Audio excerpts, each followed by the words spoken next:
जी नमस्कार, स्वागत है आपके अपने YouTube channel SGY science classes में और मैं हूं राममूर्ति। दोस्तों, आधुनिक इतिहास के इस श्रृंखला में आज हम लोग एक नए टॉपिक शुरू करने जा रहे हैं और इस नए टॉपिक जिसका नाम है कथन, नारा एवं उपाधियां। यानी आज जो अपना टॉपिक है ये 34 नंबर टॉपिक शुरू होने वाला है और इस टॉपिक में आज हम लोग जो प्रमुख कथन हैं जो हमारे स्वतंत्रता सेनानियों के द्वारा दिए गए हैं या कुछ जो यहाँ पर जो वाइसराय जनरल या गवर्नर जनरल आए उसने जो कुछ कथन दिया या स्वतंत्रता संग्राम के दौरान जो नारे लगाए गए, जैसे कि आपको पता होगा कि तुम मुझे खून दो मैं तुम्हें आज़ादी दूंगा, करो या मरो, जय जवान जय किसान जय हिंद इत्यादि प्रकार की जो नाराएं हैं इन सब के बारे में डिटेल से वर्णन करेंगे। साथ ही साथ जो उपाधियां हैं जैसे कि नाइटहुड हो गया, महात्मा हो गया, सरदार हो गया, ये उपाधि हमारे अलग अलग स्वतंत्रता सेनानियों को दिए गए हैं। इन सबसे संबंधित जितने भी क्वेश्चंस बनते हैं सबके बारे में आज हम लोग इस वीडियो में पढ़ने वाले हैं। तो बस वीडियो शुरू करने से पहले आपसे एक छोटा सा रिक्वेस्ट है कि यदि आप हमारे इस चैनल पर नए हैं तो इसे सब्सक्राइब कर लीजिए। साथ ही साथ यदि आपको हमारा ये वीडियो अच्छा लगे तो इसे लाइक करके दोस्तों को भी शेयर कर दे। तो ये रहा आज का पहला प्रश्न आपके स्क्रीन बोर्ड पर। प्रश्न कहता है निम्नलिखित में से किसे बंगाल केसरी भी कहा जाता है। यानी बंगाल केसरी का उपाधि किसे दिया गया है? क्या वो लाला लाजपत राय है, सरदार वल्लभ भाई पटेल है, बाल गंगाधर तिलक है या भगत सिंह है?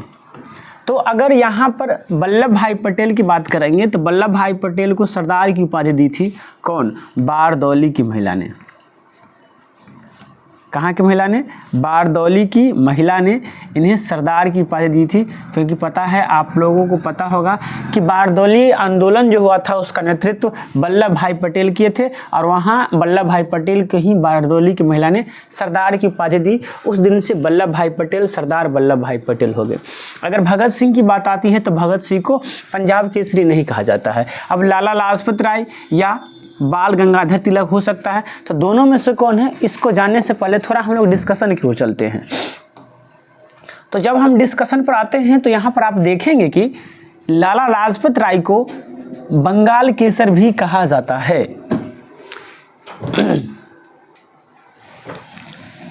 वे एक महान स्वतंत्रता संग्राम सेनानी तथा लेखक थे। यानी अगर लाला लाजपत राय के बारे में बातचीत किया जाए तो लाला लाजपत राय स्वतंत्रता संग्राम के सेनानी थे, साथ ही साथ वे एक लेखक भी थे। 1928 में, कब? 1928 में साइमन कमीशन के खिलाफ प्रदर्शन के दौरान पुलिस द्वारा लाठीचार्ज में घायल होने के कारण उनकी मृत्यु हो गई थी। यानी 1928 में जब लाला लाजपत राय जी साइमन कमीशन के खिलाफ आंदोलन कर रहे थे, प्रदर्शन कर रहे थे, उस आंदोलन के दौरान, उस प्रदर्शन के दौरान पुलिस द्वारा लाठी चार्ज की गई और उस लाठी चार्ज से घायल होकर लाला लाजपत राय का निधन हो गया था।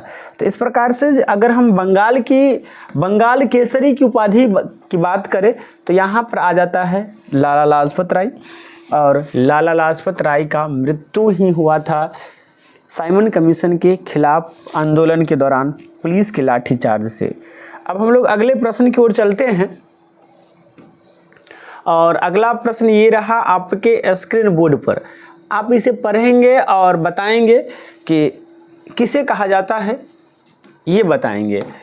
तो यहाँ पर कहता है कि निम्नलिखित में से किसे देश बंधु के रूप में याद किया जाता है, जिसने 1922 में एक सत्र के लिए भारतीय राष्ट्रीय कांग्रेस के अध्यक्ष के रूप में कार्य किया और मोतीलाल नेहरू के साथ मिलकर स्वराज्य पार्टी के सह-स्थापना की। यानी अगर यहाँ पर बातचीत किया जाए तो देश बंधु किसे कहा जाता है? ऑप्शन एक में है लाला लाजपत राय। तो आपको पता है लाला लाजपत राय के तो पंजाब केसरी कहा जाता है। क्या कहा जाता है? पंजाब केसरी कहा जाता है। उसके बाद बात आती है गोपाल कृष्ण गोखले, अरविंदो घोष या चित्तरंजन दास। तो देशबंधु चित्तरंजन दास जी को कहा जाता है। अब यहाँ पर चित्तरंजन दास जी के बारे में कुछ अन्य जानकारियाँ भी दी गई है इस प्रश्न में, जैसे कि 1922 में वे कांग्रेस अधिवेशन के अध्यक्ष के रूप में कार्य किए।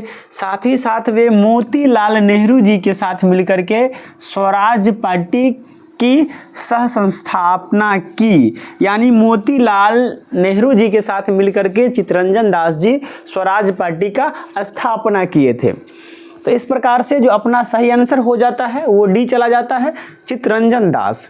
अब जरा देखिए यहाँ पर कहा गया है कि चित्तरंजन दास को देशबंधु के नाम से भी जाना जाता है। इन्होंने 1922 में एक सत्र के लिए भारतीय राष्ट्रीय कांग्रेस की अध्यक्षता की थी, यानी 1922 में वे भारतीय राष्ट्रीय कांग्रेस के अध्यक्ष के रूप में कार्य किए हैं। साथ ही साथ मोतीलाल नेहरू के साथ मिलकर के 1923 में, कब 1923 में स्वराज पार्टी की स्थापना की थी। तो यहाँ से तो एक प्रश्न और बन जाता है कि स्वराज पार्टी का स्थापना कब हुआ था, तो 1923 में, और स्वराज पार्टी का स्थापना मोतीलाल नेहरू और चित्तरंजन दास जी ने मिलकर किए थे। अब हम लोग अगले प्रश्न की ओर चलते हैं और अगला प्रश्न ये रहा आपके स्क्रीन बोर्ड पर। अब प्रश्न कहता है कि आधुनिक मनु के रूप में कौन जाना जाता है? क्या वो B.R. अम्बेडकर है, जवाहरलाल नेहरू है, राजेंद्र प्रसाद है, या J.V. मावलकर है? कौन है इनमें से? तो देख लेते हैं। तो जब आप यहाँ देखेंगे तो यहाँ स्पष्ट लिखा गया है कि doctor B.R. Ambedkar. B.R. Ambedkar कहने का मतलब है साथियों डॉक्टर भीमराव अम्बेडकर को भारत का आधुनिक मनु कहा जाता है। भारत का आधुनिक मनु किसे कहा जाता है? Doctor B.R. अम्बेडकर को। क्यों कहा जाता है? क्योंकि उन्होंने हिंदू कोड बिल का मसौदा तैयार किया था। तो यहाँ से एक प्रश्न और बन जाता है, और वो क्या बन जाता है कि हिंदू कोड बिल का मसौदा किसने तैयार किया था? हिंदू कोड बिल का मसौदा किसने तैयार किया था? तो हिंदू कोड बिल का मसौदा तैयार करने वाले थे डॉक्टर भीमराव अम्बेडकर। और चूंकि डॉक्टर भीमराव अम्बेडकर ही हिंदू कोड बिल का मसौदा तैयार किए थे, इसलिए उसे आधुनिक भारत का मनु भी कहा जाता है। क्या कहा जाता है? आधुनिक भारत का मनु। और इस प्रकार से जो अपना सही आंसर आ जाता है इस प्रश्न का, वो आ जाता है ए, यानी B.R. अम्बेडकर को आधुनिक भारत के मनु के रूप में जाना जाता है। अब हम लोग अगले प्रश्न की ओर चलते हैं, और अगला प्रश्न ये रहा आपके स्क्रीन बोर्ड पर। जब आप इसे पढ़िए और जवाब दीजिए। कहता है कि वह अंग्रेज कौन था जो भारत आया, सेंट स्टीफन्स कॉलेज में दर्शन शास्त्र पढ़ाया और बाद में देशबंधु के नाम से जाना गया? मतलब उसका नाम बताइए, उस अंग्रेज का नाम बताइए जो भारत आया, उसके बाद सेंट स्टीफन कॉलेज में जाकर के दर्शन शास्त्र पढ़ाए और बाद में उन्हें लोग देशबंधु कहने लगे। क्या वो C.F. एंड्रयूज थे, क्या वो माइकल मधुसूदन दत्त थे, या लॉर्ड रसेल थे, या विलियम पिट थे? कौन थे? तो ज़रा हम लोग इसके बारे में थोड़ा जान लेते हैं। तो जब आप देखेंगे यहाँ पर, तो यहाँ पर लिखा गया है चार्ल्स फ्रियर एंड्रयूज, जिन्हें दीनबंधु के नाम से भी जाना जाता है। दीनबंधु के नाम से जाने जाने वाला अंग्रेज कौन है? Charles Freer Andrews.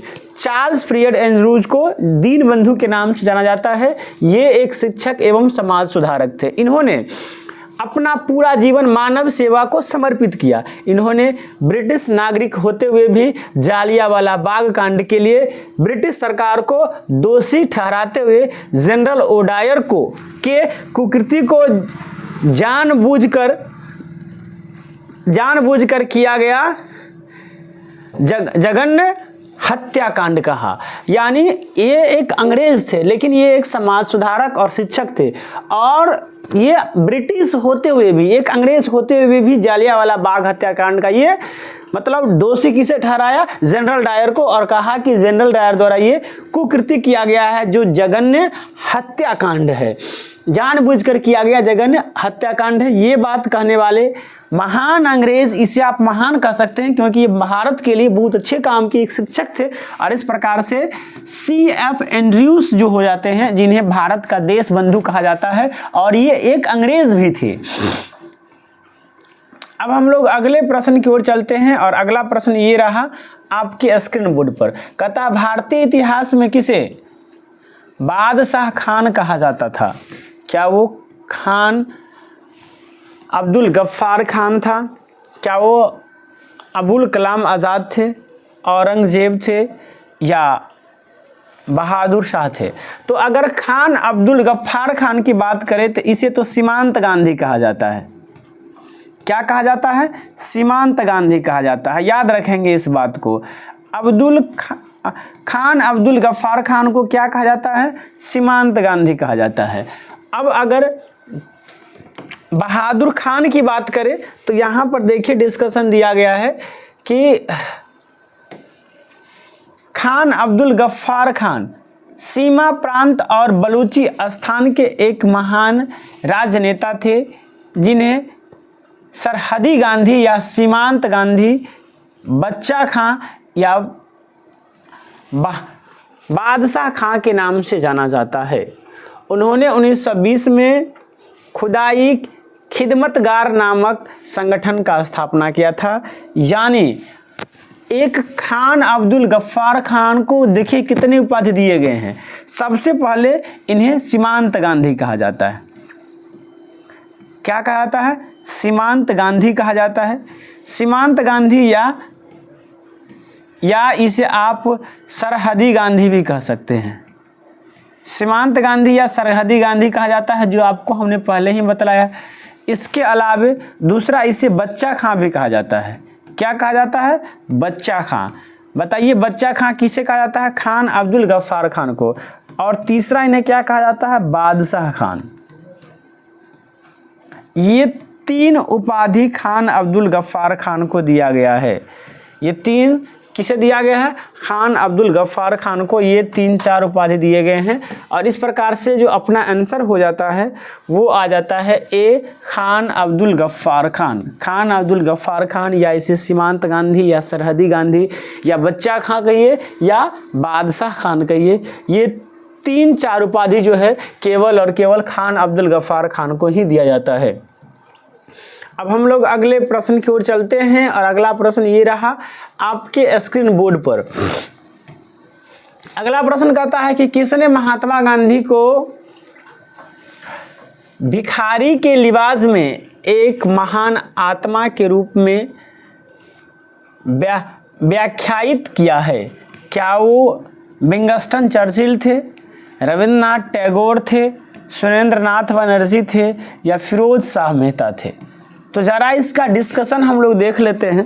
तो यहाँ आप देखेंगे तो आपको स्पष्ट होगा कि महात्मा गांधी के दक्षिण अफ्रीका से भारत लौटने पर गुरुदेव रविंद्रनाथ टैगोर ने कहा कि भिखारी के लिबास में एक महान आत्मा लौट कर आया है।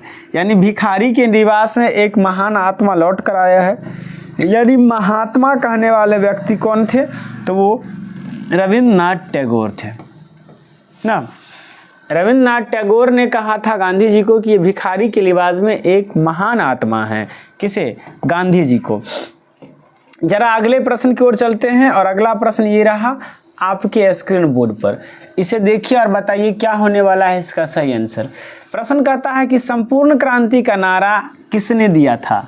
क्या वो नरेंद्र मोदी जी थे, राम मनोहर लोहिया थे, जयप्रकाश नारायण थे, या महात्मा गांधी थे? तो आपको पता होगा साथियों, संपूर्ण क्रांति का नेतृत्व करने वाले भी और संपूर्ण क्रांति नारा देने वाले भी कौन थे? जयप्रकाश नारायण। और आपको पता होगा ये क्रांति बिहार के पटना से शुरू हुआ था और पूरे देश में फैल गया था संपूर्ण क्रांति।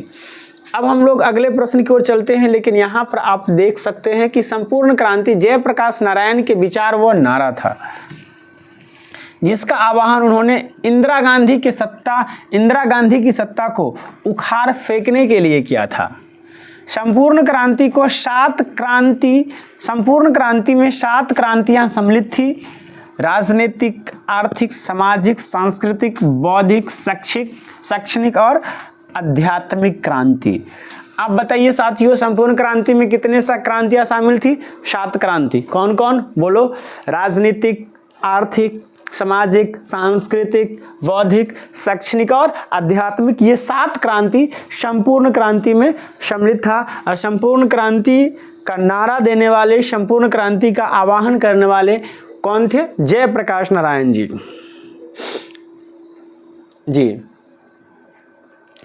यहां पर देखिए, कहता है कि भारतीय राष्ट्रवाद एक संभ्रांत घटना है जो वकीलों और डॉक्टरों तथा जमींदारों द्वारा उपजाई गई है। यह किसने कहा?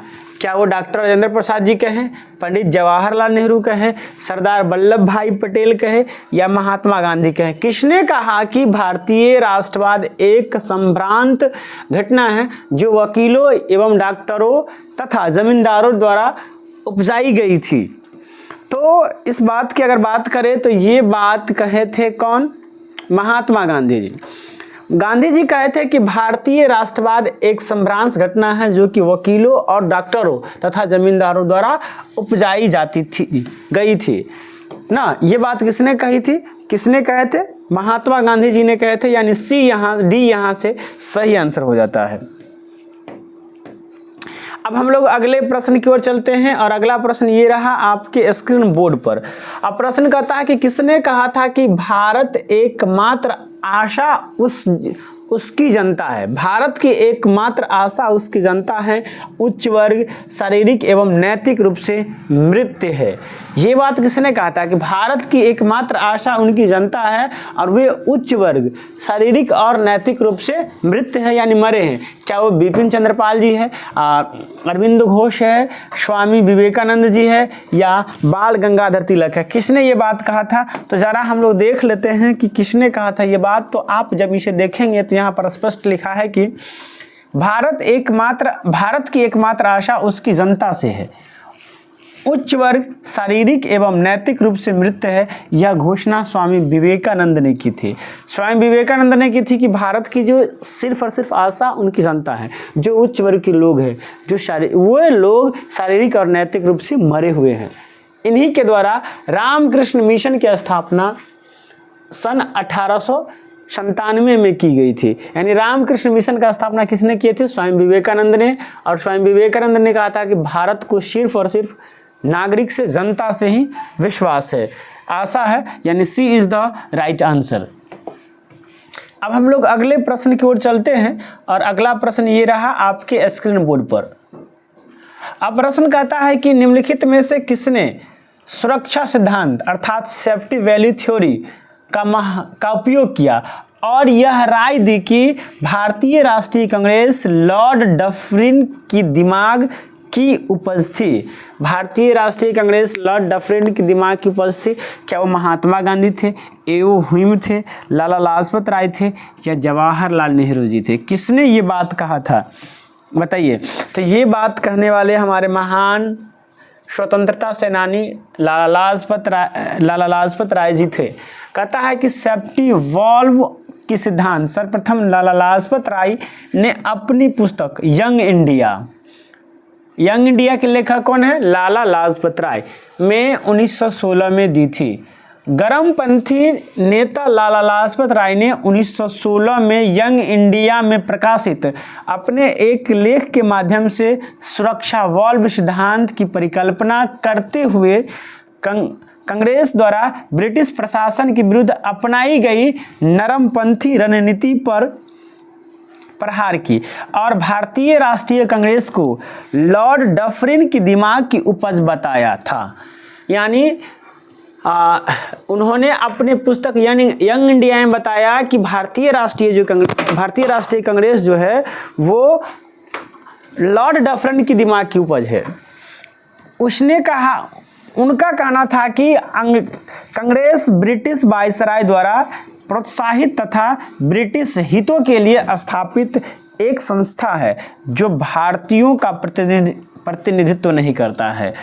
वो कहते हैं कि ये उनके प्रोत्साहन के द्वारा, ब्रिटिश वायसराय के प्रोत्साहन के द्वारा जो है कांग्रेस का स्थापना हुआ है। वो भारतीयों को प्रतिनिधित्व नहीं करता है, ये कहने वाले गरम दल के नेता लाला लाजपत राय जी थे। चलिए अब हम लोग अगले प्रश्न की ओर चलते हैं। और अगला प्रश्न, लेकिन दोस्तों प्रश्न की ये श्रृंखला यहीं पर संपन्न होता है।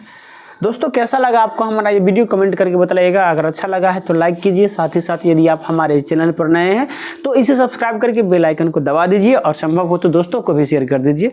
चलिए मिलते हैं नेक्स्ट वीडियो में, आज के लिए इतना ही। जय हिंद, जय भारत।